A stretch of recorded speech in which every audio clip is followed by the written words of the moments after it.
मेरी इंग्लिश बहुत ज़्यादा वीक थी। स्कूल में मैं बहुत ज़्यादा अंडर कॉन्फिडेंट थी।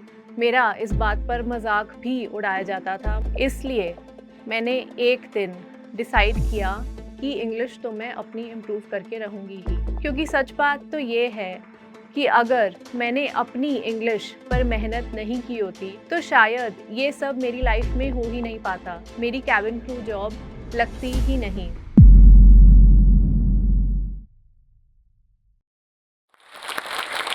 Dare to dream big and always believe in yourself because whatever your present situation is, जो भी आपकी लाइफ में अभी challenges हैं, they do not define your caliber and what best possible life you can create.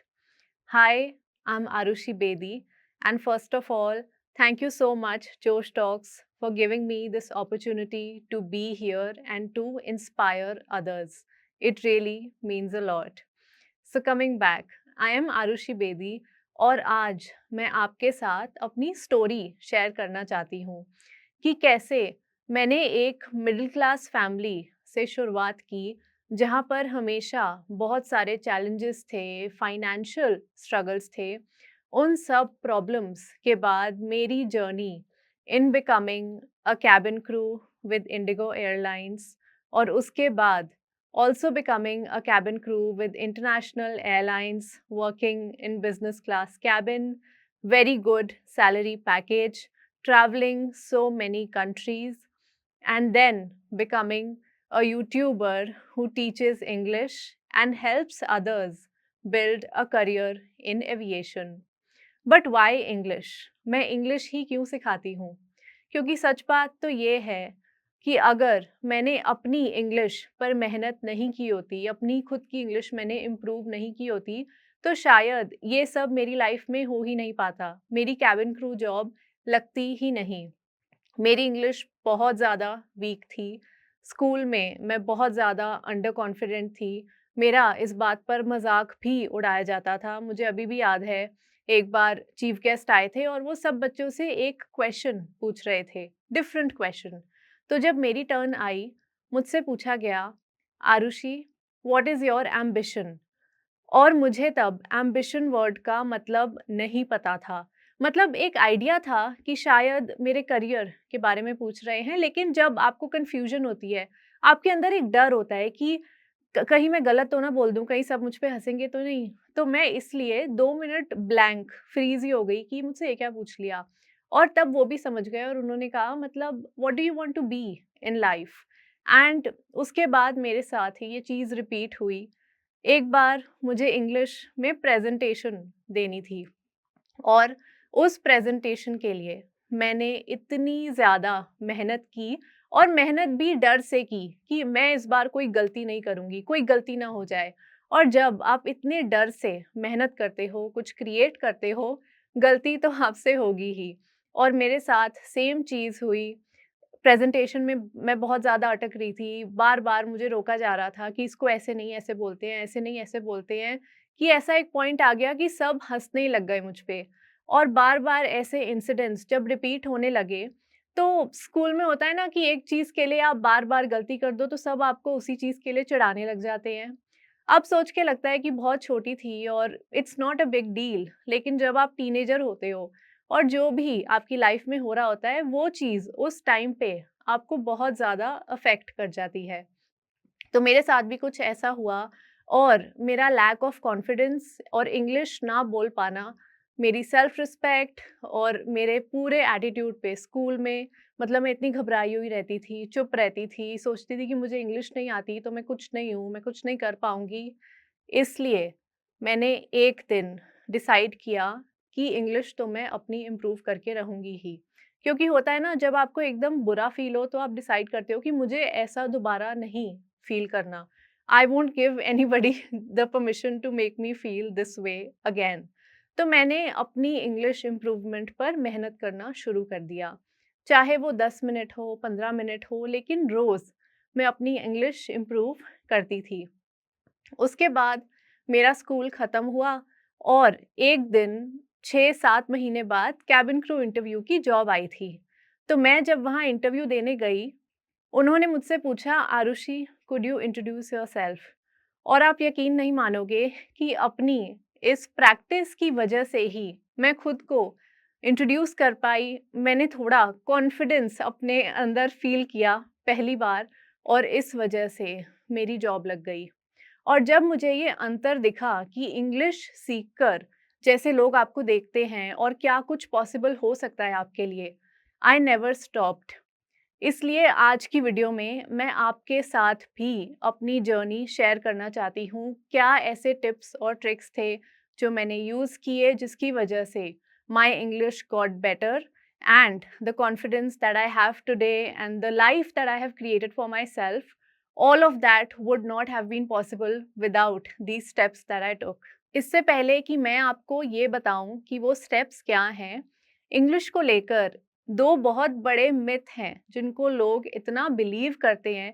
उन्हें लगता है English कोई ऐसा सब्जेक्ट है जिसको क्रैक करने का सिर्फ एक ही कोड है, और अगर आपने वो फिगर आउट कर लिया आपको इंग्लिश समझ आ जाएगी। जबकि ऐसा बिल्कुल नहीं है। अगर आप इंग्लिश सीखना चाहते हो और आप खाली ग्रामर पर फोकस कर रहे हो, थियोरेटिकल पार्ट पर फोकस कर रहे हो कि कितने तरह के टेंसेस हैं, कितने रूल्स हैं, कितने एक्सेप्शंस हैं, और उसके बेसिस पर आप इंग्लिश बोल रहे हो, अपने सेंटेंसेस फ्रेम कर रहे हो, तो आपकी फ्लुएंसी कभी बिल्ड नहीं होगी। क्योंकि इतने सारे रूल्स अगर हैं तो it is humanly impossible to remember them. इसलिए English is not a subject. मैं आपसे एक क्वेश्चन पूछती हूँ, हम सब हिंदी में फ्लुएंट हैं, राइट? हमें जो दिमाग में आता है हम बोल देते हैं। तो फ्लुएंसी हमें किस लिए आई? क्योंकि हिंदी हमारी मदर टंग है, क्योंकि बचपन से हमने हिंदी सुनी है और बोली है।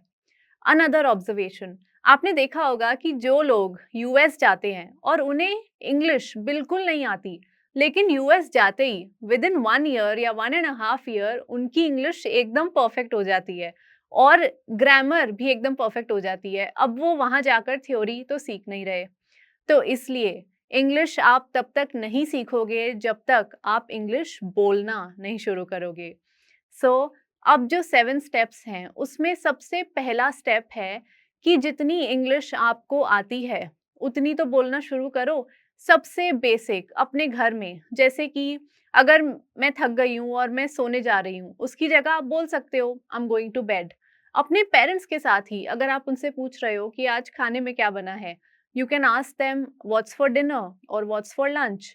बेसिक इंग्लिश इतनी तो सबको आती है, लेकिन हम बोलते नहीं हैं क्योंकि हमारा कंफर्ट जोन हिंदी में है, और हमें लगता है कि सब क्या सोचेंगे। आज तक तो मैं हिंदी में ही बात करती आई हूँ और एकदम से बोलूँगी तो सबको लगेगा कि मतलब ज़्यादा ही शो ऑफ कर रही है, और ऐसे परसेप्शंस हमारे अंदर रहते हैं। लेकिन अगर आपको वो चेंज लाना है तो आपको अपने कंफर्ट जोन से बाहर आना पड़ेगा। Second thing, English English shows देखना शुरू करो 22 minutes a day.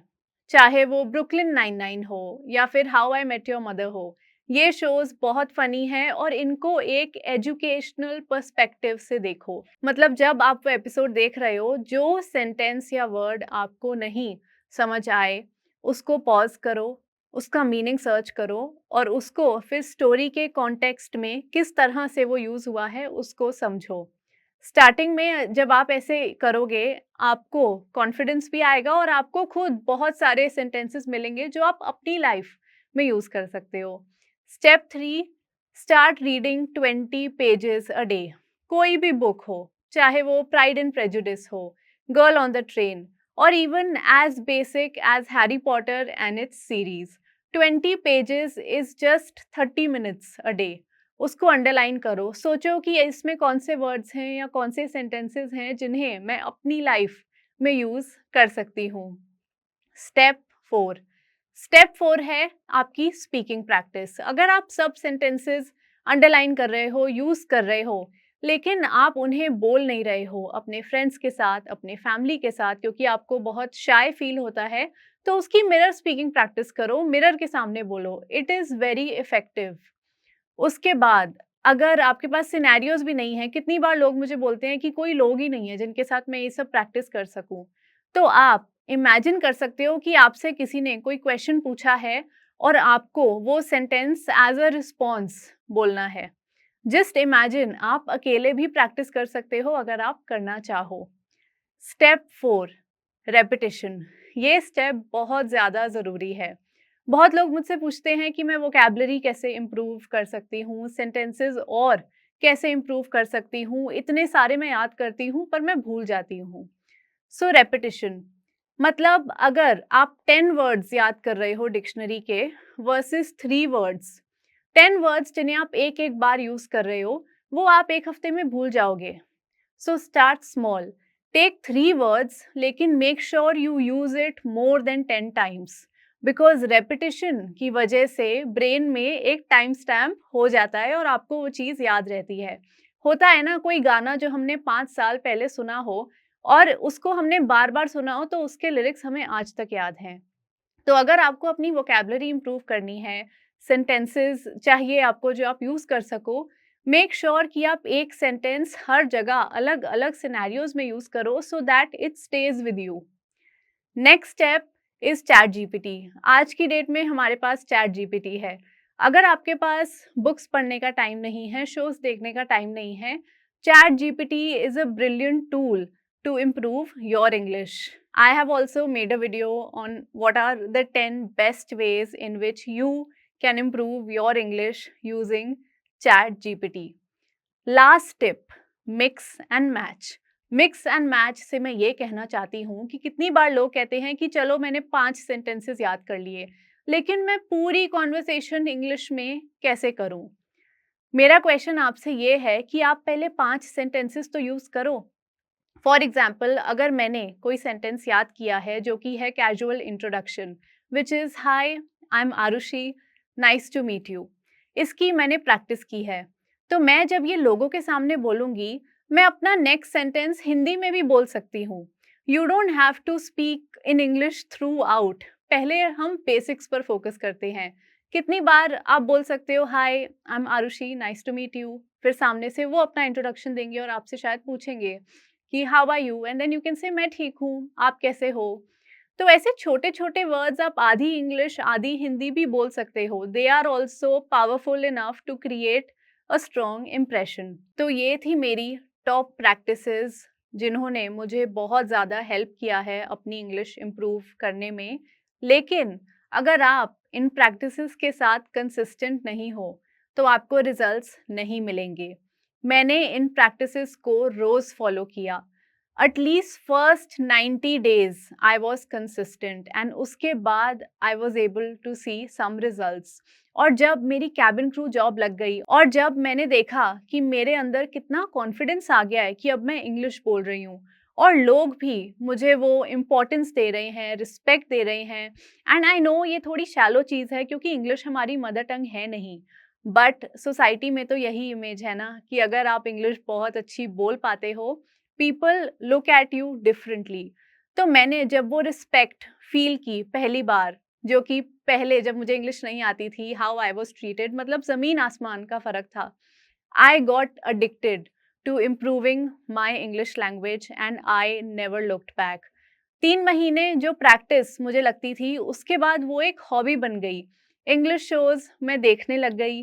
Cabin crew job में मेरा बेस बैंगलोर मुझे मिला था, तो बैंगलोर में सब या तो कन्नड़ा में बात करते हैं या इंग्लिश में। तो जब भी मैं बाहर जाती थी, चाहे वो ऊबर ड्राइवर हो या वेजिटेबल वेंडर हो, सब वहाँ इंग्लिश में बात करते हैं, तो मुझे वो चांस मिला। फ्लाइट्स में भी पैसेंजर्स के साथ डील करना, मैं पहले से प्रिपेयर करके जाती थी कि आज क्या सेंटेंसेस हैं जो मैं यूज़ करूँगी, या फिर जो कैबिन क्रू होता है वहाँ पे रोज़ अलग-अलग कैबिन क्रू फ्लाइट में आता है। तो वो तो मुझसे पहली बार मिल रहे हैं, तो मैं जानबूझ के इंग्लिश में बात करती थी।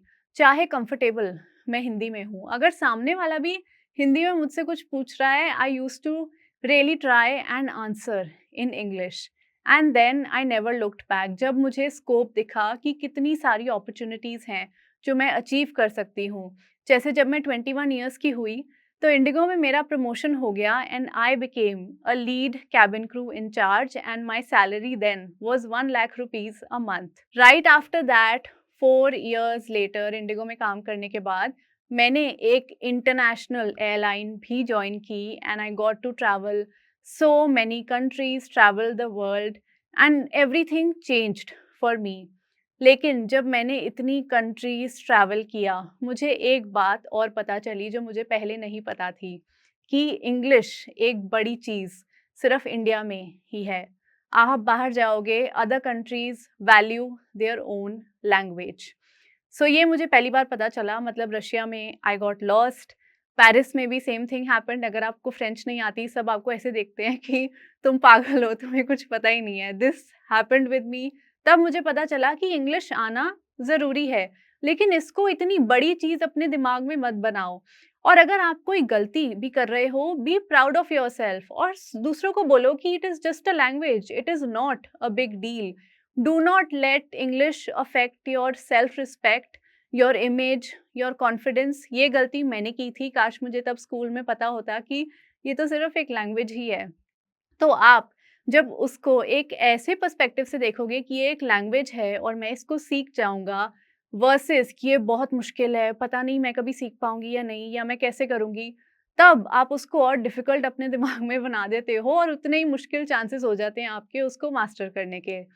इसलिए treat it as a language and don't be afraid of making mistakes. अगर आप गलती भी करते हो, just be like, I'm trying to improve and it is just a language and forget about it, laugh at it। मतलब English में आप जितनी भी मेहनत कर लो, मुझे इतने साल हो गए हैं, I am still not perfect. मतलब डिक्शनरी में कितने वर्ड्स होंगे जिनका मीनिंग मुझे नहीं पता।